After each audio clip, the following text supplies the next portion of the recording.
Hello students, class 11th health and physical education में आपका स्वागत है।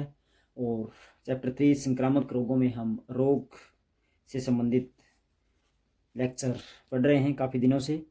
तो आज भी हम कुछ रोगों के बारे में पढ़ेंगे कि उनके फैलने के और बचाव के क्या माध्यम हैं और उनके कारण क्या क्या हैं। तो सबसे पहला जो रोग है वो मैं लिख रहा हूँ, खसरा। स्कूलों में बच्चों को इस रोग से संबंधित इसके बचाव के लिए कुछ टीके भी लगाए जाते हैं 15 वर्ष तक के बच्चों को। तो जो इसकी संभावना है, फैलने की अधिक संभावना होती है, अधिक संभावना वो 5 वर्ष तक के बच्चों को ज़्यादा होती है। तो जो 5 वर्ष तक के बच्चे होते हैं उनमें अधिक होती है, और जो कम संभावना होती है वो 15 वर्ष के बाद। तो 5 वर्ष तक के बच्चों को अधिक हो सकता है, या हम कह सकते हैं कि 15 वर्ष तक के बच्चों को इस रोग का खतरा ज़्यादा होता है, मगर 15 वर्ष के बाद यह रोग बिल्कुल ही न के बराबर फैलता है। तो इसका जो कारण है वह एक जीवाणु है, और वह कहाँ रहता है? वह हमारे जीवाणु नाक व मुंह के स्त्राव में रहता है। तो यह जीवाणु मुंह और नाक के स्त्राव में रहता है, तो छींक आती है या हम थूकते हैं या हवा के माध्यम से भी यह एक दूसरे व्यक्तियों में फैल सकता है। तो कारण से हम परिचित हो गए हैं। इसके लक्षण हम देख लेते हैं कि खसरा में मरीज को क्या क्या दिक्कत या परेशानियां होती हैं। सबसे पहले है जो नाक व गले में सूजन हो जाती है। नाक व गले में सूजन हो जाती है। फिर है आंखों से पानी बहने लगता है। आंखों से पानी बहने लगता है। एक और देख लेते हैं, शरीर पर छोटे छोटे लाल दाने निकल आते हैं। शरीर पर लाल दाने निकल आते हैं। तो ये हमने कुछ लक्षण जाने। इसमें बुखार भी हो जाता है कई बार। तो बच्चों को ज़्यादा यह रोग होता है, आप इनको अच्छे से नोट करें। आगे फिर लक्षण से आगे बढ़ते हुए हम इसके कुछ बचाव के माध्यम भी जान लेते हैं कि बचाव में हम क्या क्या कर सकते हैं, या रोकथाम हम इस रोग की कैसे कर सकते हैं। तो बचाव में सबसे पहले यही हम लिखेंगे कि रोगी को अलग रखें। जो स्वस्थ व्यक्ति है या घर में जो भी बच्चे हैं उनको यह रोग ना लगे, तो रोगी को एक अलग कमरे में रखें। उसके बर्तन वगैरह, बिस्तर वगैरह भी अलग ही होने चाहिए।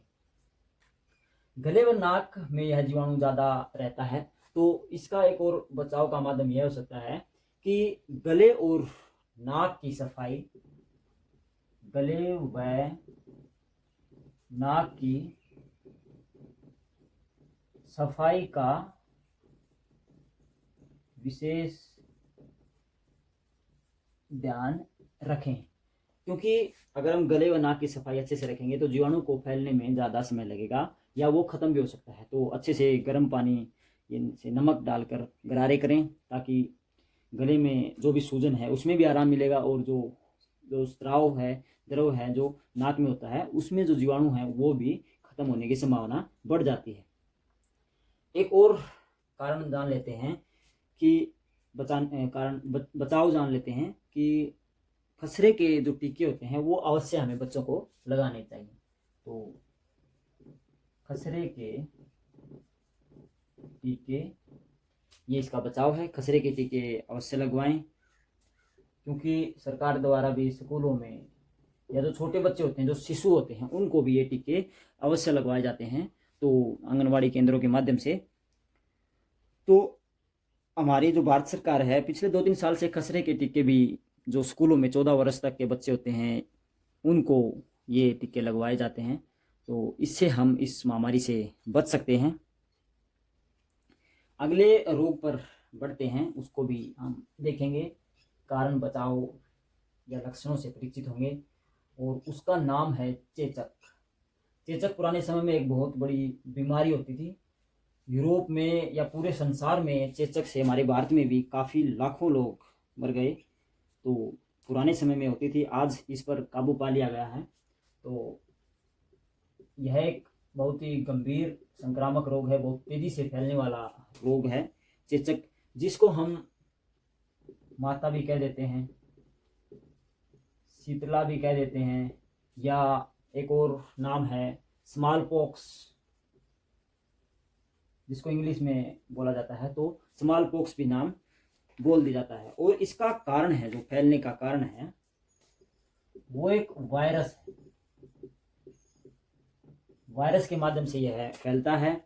मगर जो 19वीं शताब्दी या 20वीं शताब्दी में इसका प्रकोप ज़्यादा था, उस समय इसकी जो वैक्सीन है, टीका है हम कह सकते हैं, उसकी खोज नहीं हुई थी। तो 1976 में टीके की खोज हुई। टीके का आविष्कार हम बोल सकते हैं। तो टीके का आविष्कार, ये यहाँ आएगा। टीके का आविष्कार हुआ 1976 में, और जो इसका डॉक्टर था, इसका आविष्कार करने वाला, उसका नाम था एडवर्ड जेनर। तो 1976 में इन्होंने चेचक के जो वैक्सीन बोलते हैं, उसका आविष्कार किया, जिससे इस रोग की जो फैलने की क्षमता है वो कम हो गई। इसके लक्षण क्या होते हैं? लक्षण काफ़ी सारे होते हैं इसके। सबसे पहले लक्षणों में है, शुरू में जब यह रोग लगने की संभावना हो जाती है, तो सबसे पहले सिर, कमर, पीठ में तीव्र दर्द होता है। तो बहुत तेज दर्द होता है। फिर धीरे धीरे यह रोग 3-4 दिन के बाद यह अपना रूप दिखाने लगता है। तो उल्टी लगती है, सिर दर्द के साथ साथ उल्टी लगती है, कुछ भी खाने का मन नहीं करता तो उल्टी लगती है। एक और है, चेहरा जो हमारा है वो है बिल्कुल ही मुरझा जाता है, चेहरा या लाल हो जाता है, चेहरा लाल हो जाता है। नंबर 4 पर क्या लिखेंगे हम, कि बुखार बहुत तेज होता है, तेज बुखार। इसके साथ साथ जब 3-4 दिन हो जाते हैं या 1 सप्ताह हम मान लेते हैं, तो 1 सप्ताह के बाद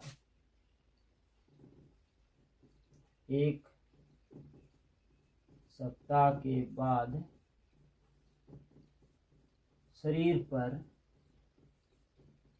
लाल दाने निकलने लगते हैं। तो 1 सप्ताह के बाद शरीर पर लाल लाल दाने निकलने लगते हैं।